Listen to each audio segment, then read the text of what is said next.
Bonjour, bienvenue dans Géopolitis. À quelques jours des élections présidentielles, l'incertitude au Brésil est énorme.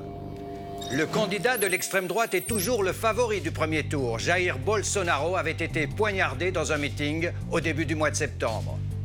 Le musée national de Rio de Janeiro, ravagé par les flammes, c'est tout un symbole dans un pays miné par le doute et les désillusions. Violence, inégalité sociale, corruption des élites politiques, diagnostic des maladies qui fragilisent un géant de l'économie mondiale. 8e économie du monde, le Brésil demeure une formidable machine à produire et à exporter. Mais le miracle brésilien que l'on se plaisait à décrire il n'y a pas si longtemps encore a fait place à la désillusion. Désillusion face à une économie incapable de mieux répartir ses richesses. Malgré son formidable développement, le Brésil traîne ses inégalités. Il apparaît même comme un des pays les plus inégalitaires au monde. Désillusion aussi face à une élite politique accablée par les scandales et les pots de vin. La démocratie brésilienne est malade. C'est dans ce contexte de crise sociale, politique, institutionnelle que 147 millions d'électeurs vont choisir bientôt leur nouveau président. À une semaine du premier tour, c'est toujours Jair Bolsonaro, le candidat de l'ultra-droite, qui apparaît en tête des sondages. On le décrit comme une réplique de Donald Trump, un Donald Trump des tropiques, en plus excessif, plus misogyne et plus raciste.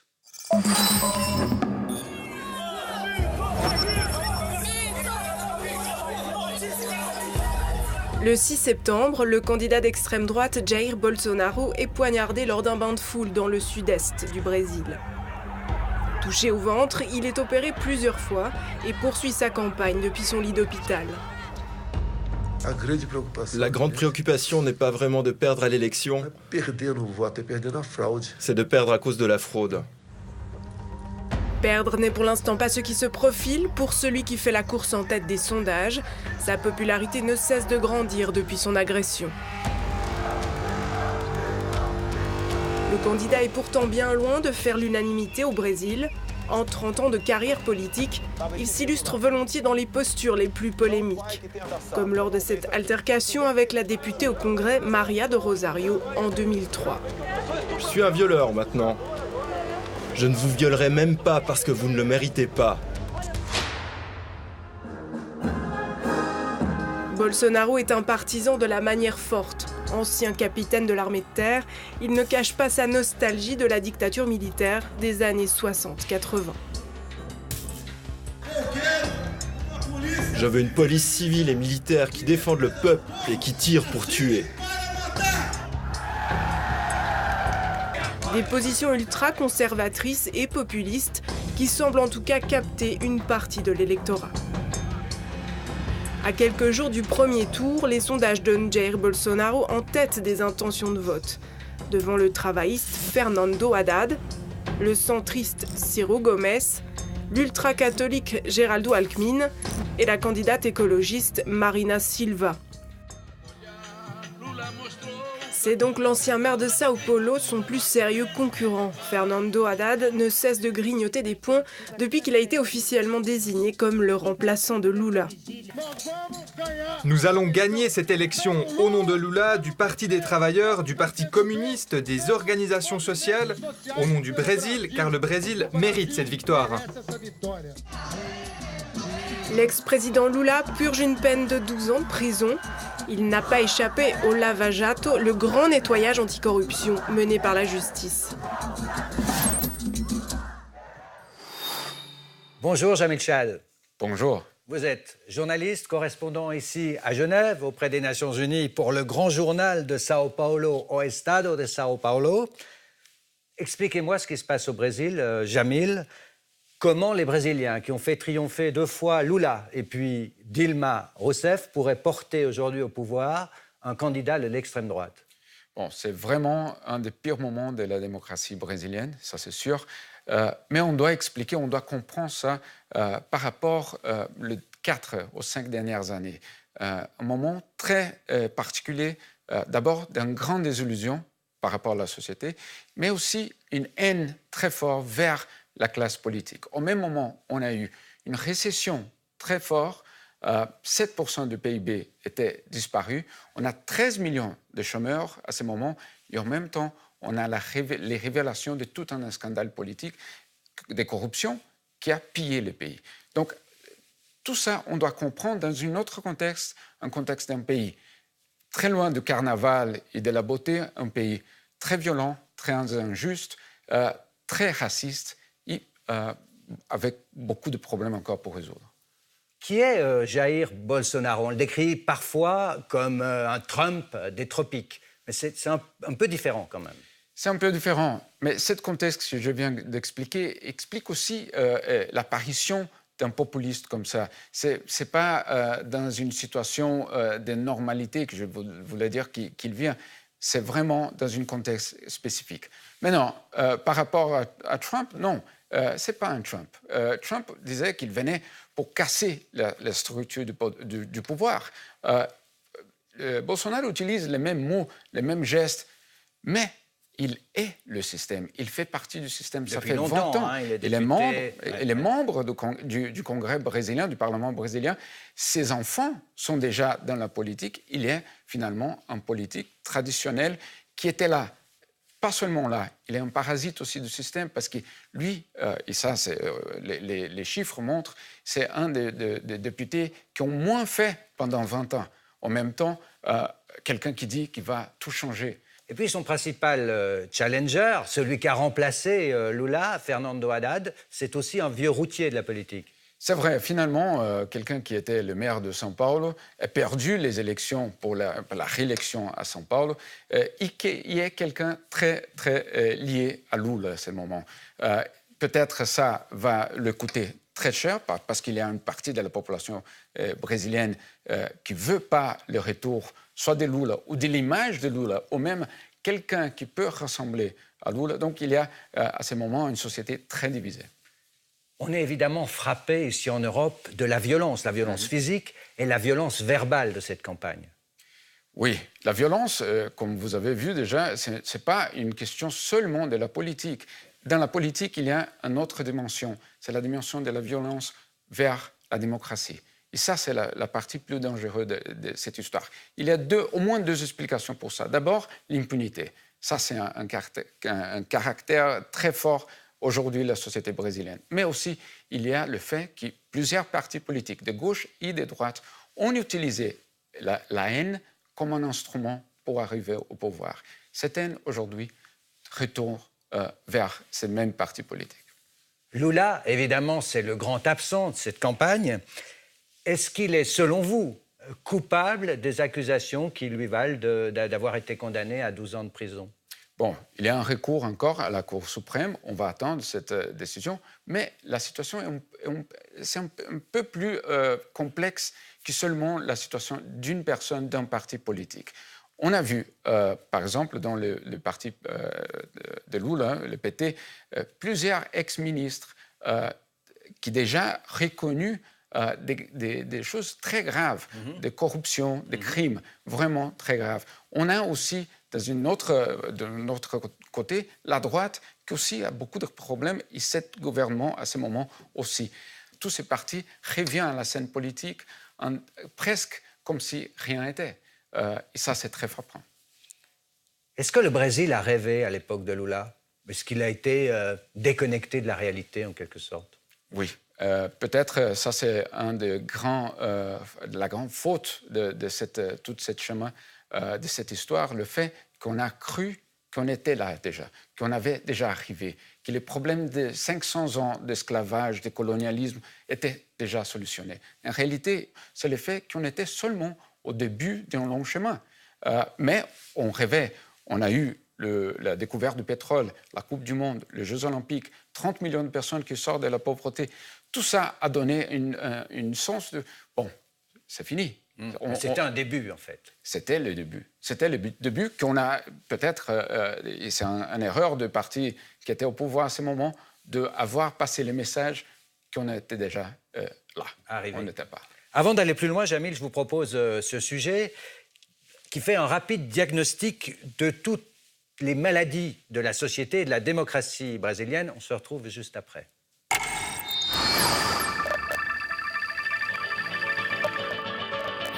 Il y a des images qui marquent la mémoire d'un pays, comme l'effondrement de l'équipe nationale de foot battue par l'Allemagne 7-1. Le Brésil humilié, éliminé de sa Coupe du Monde que toute une nation rêvait de gagner pour la 6e fois.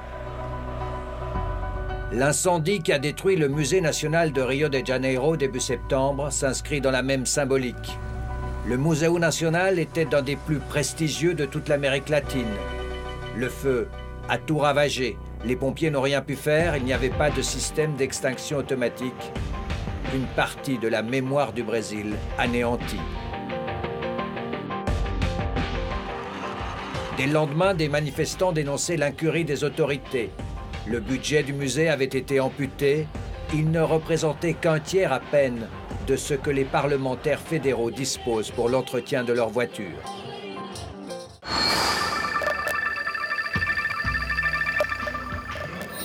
Corruption, clientélisme, malversation, il y a quelque chose qui cloche dans la démocratie brésilienne. Les 2 tiers des élus du Congrès sont poursuivis ou ont été condamnés pour des affaires d'argent sale.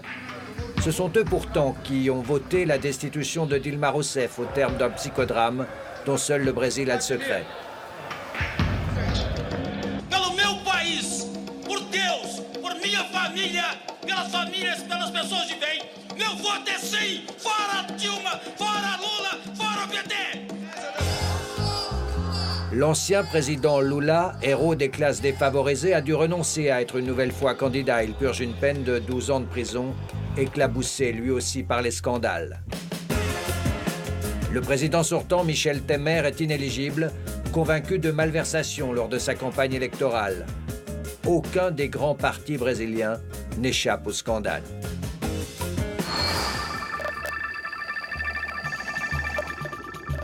Au pays du carnaval et des plages de sable blanc, ce n'est pas évident, mais le Brésil figure désormais parmi les 10 pays les plus violents du monde. Assassinat des petits paysans qui résistent aux grands propriétaires terriens, meurtres mafieux, assassinats politiques, comme celui de la députée et militante des droits de l'homme Marielle Franco en mars dernier, abattue de 4 balles avec son chauffeur. On a recensé en 2017 plus de 61 000 homicides. Un mort toutes les 7 minutes. On ne compte plus les victimes des balles perdues lors des affrontements entre gangs ou avec les forces de sécurité spéciales dans les favelas. À Rio de Janeiro, c'est l'armée qui est désormais en charge de garantir la sécurité. La violence comme un miroir des inégalités. Le Brésil moderne demeure une société de castes, où noirs et métis gagnent en moyenne la moitié moins que les blancs. L'écart entre les plus riches et les plus pauvres est abyssal. La folle prospérité des années 2000 n'a pas produit de grands miracles.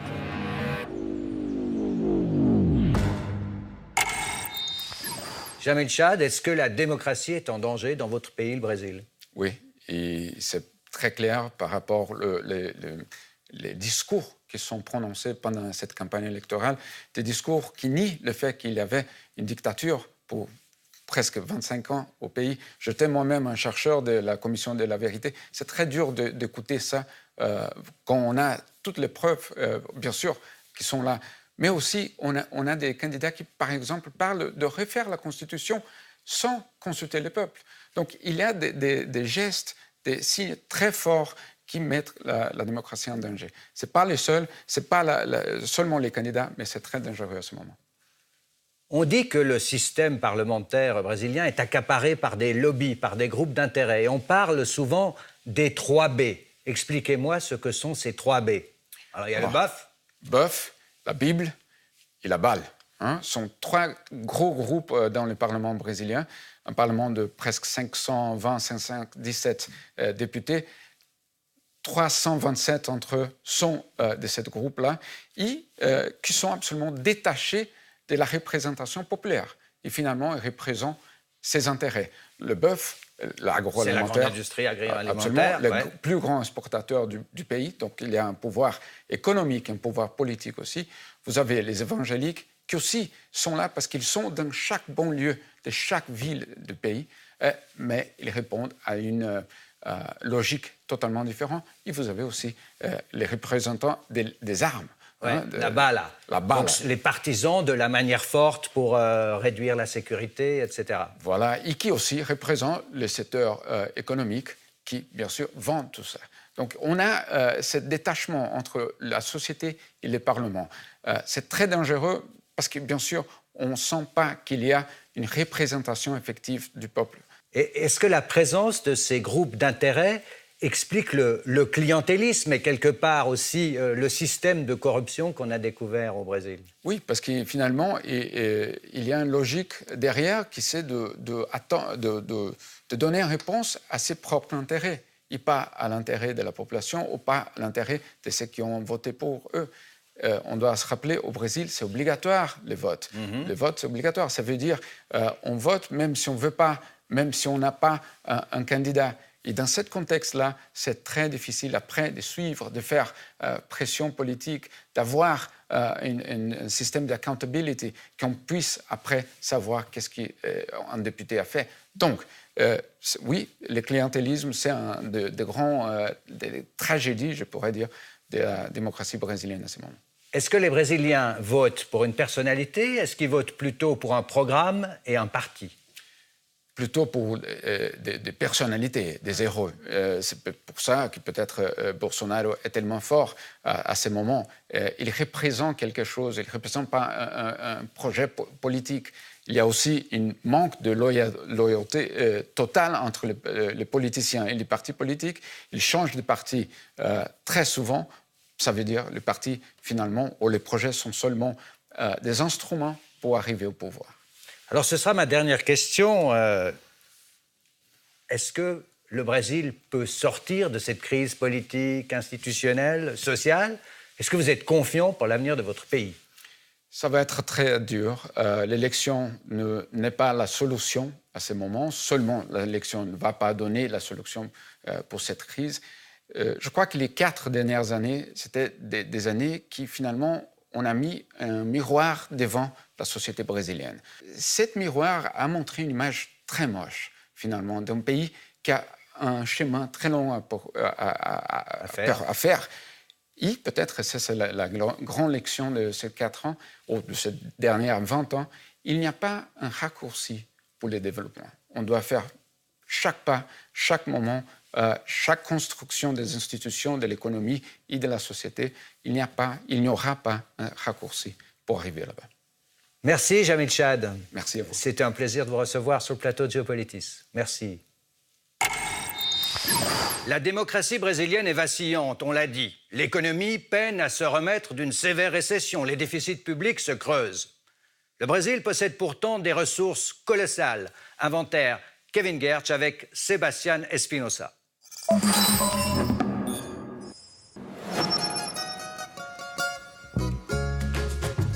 Sur des milliers d'hectares, des exploitations gigantesques qui font du Brésil le premier producteur mondial de bœuf, de café, de sucre et de jus d'orange. C'est aussi le 2e producteur de soja et de volaille. On dit parfois que le Brésil est la nouvelle ferme du monde. Ses exportations agroalimentaires ont été multipliées par 5 en un peu plus de 20 ans pour atteindre 71 milliards de dollars en 2016. Le secteur génère à lui seul plus de 30% du produit intérieur brut brésilien. Superpuissance agricole, le Brésil est aussi porté par une industrie dynamique qui représente 19% du PIB. Parmi ses entreprises phares, Vale est le premier producteur mondial de fer. Le géant minier implanté en Suisse figure aussi dans le top 10 des producteurs d'aluminium et de nickel. Petrobras, malgré ses ennuis avec la justice, a produit l'an dernier 2,15 millions de barils de pétrole par jour, un record. Le Brésil est désormais la 10e puissance pétrolière du globe, à hauteur du Koweït et du Mexique. Embraer, 3e constructeur d'avions au monde, est un autre fleuron de l'économie brésilienne. Il génère chaque année 6 milliards de dollars de chiffre d'affaires. Les produits brésiliens se vendent aujourd'hui dans plus de 180 pays. Ils rapportent au Brésil 200 milliards de dollars par an. Son premier partenaire commercial, la Chine, qui absorbe 22% de ses exportations, suivi par les États-Unis et l'Argentine. Ce Brésil, géant des exportations, a traversé en 2015 et 2016 la pire récession de son histoire. La croissance est redevenue positive et a péniblement atteint 1% l'an dernier. Parmi les puissances émergentes, le Brésil est le pays qui a le plus souffert. Pendant ce temps-là, la Chine et l'Inde affichaient une croissance d'environ 7%.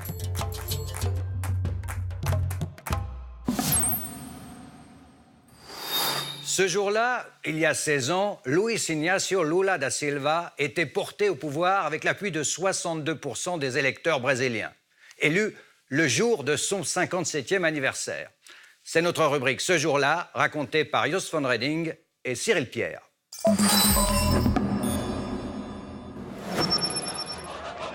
Sa 4e tentative aura été la bonne.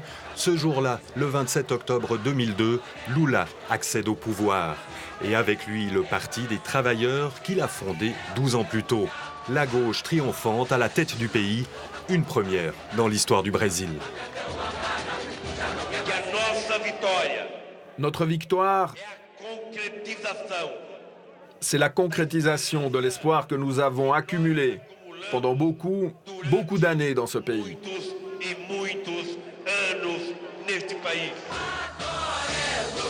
Gilberto Gil nommé ministre de la Culture, les plus démunis rêvent de lendemain qui chantent sur un air de bossa nova. Tous ces efforts, Lula va les porter à améliorer leur sort. Lui, l'enfant des favelas qui a connu la faim.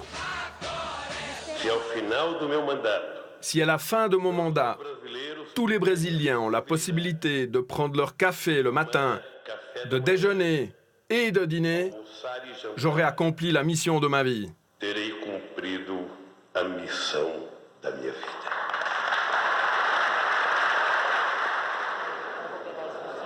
Première mesure pour remplir cette mission, la Bolsa Familia, la bourse famille, une aide versée aux mères de famille à condition que les enfants soient scolarisés et vaccinés. 50 millions de Brésiliens sont ainsi assurés du minimum vital. Lula sait que ces programmes d'aide sont tributaires d'une économie solide capable de les financer. Le Brésil doit exporter. Très vite, l'ancien syndicaliste fait place à l'homme d'État. Il est inutile de mettre en œuvre tous ces efforts d'exportation si les pays riches continuent à pratiquer le protectionnisme tout en prêchant le libre commerce. Sous son impulsion, le pays décolle et devient un poids lourd des économies émergentes au sein des BRIC, comme on les appelle, Brésil, Russie, Inde et Chine. Au G8, le Brésil est régulièrement sur la liste des invités. En 2009, à Copenhague, Lula fait partie de la demi-douzaine de dirigeants à négocier l'accord final sur le réchauffement climatique avec Barack Obama. Au bout du compte, rares sont les chefs d'État qui peuvent se targuer d'un pareil bilan. Encore plus rares, ceux qui, après 8 ans au pouvoir, jouissent encore d'un taux d'approbation de plus de 80% de la population. Lula, président du peuple, président populaire, même emprisonné pour corruption, il caracolait encore en tête des sondages avant de devoir renoncer à se présenter encore une fois. En préparant cette émission, nous avons visionné Brésil, le grand bond en arrière, une production Ikari réalisée au moment de la destitution de la présidente Dilma Rousseff. C'est à retrouver sur le site de la chaîne Arte. Soirée du 17 avril 2016. Les Brésiliens ont tous les yeux rivés sur leurs écrans. Ils suivent le vote qui va sceller le sort de la présidente Dilma Rousseff et enclencher sa destitution. Au Parlement, c'est la curée.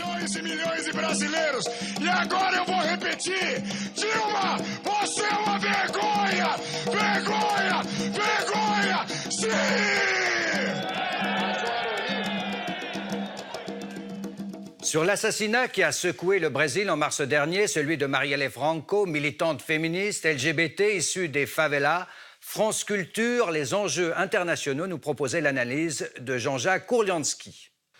Et elle était également une élue de gauche. C'est important à souligner, donc minoritaire, puisque aux dernières élections municipales, la majorité, le maire qui a été élu, c'est un révélateur de l'évolution du Brésil d'aujourd'hui, est un évêque de l'Église universelle du royaume de Dieu, un personnage assez intolérant, Marcelo qui a Crivella. même baissé les subventions au carnaval, qu'il considère comme une création culturelle satanique.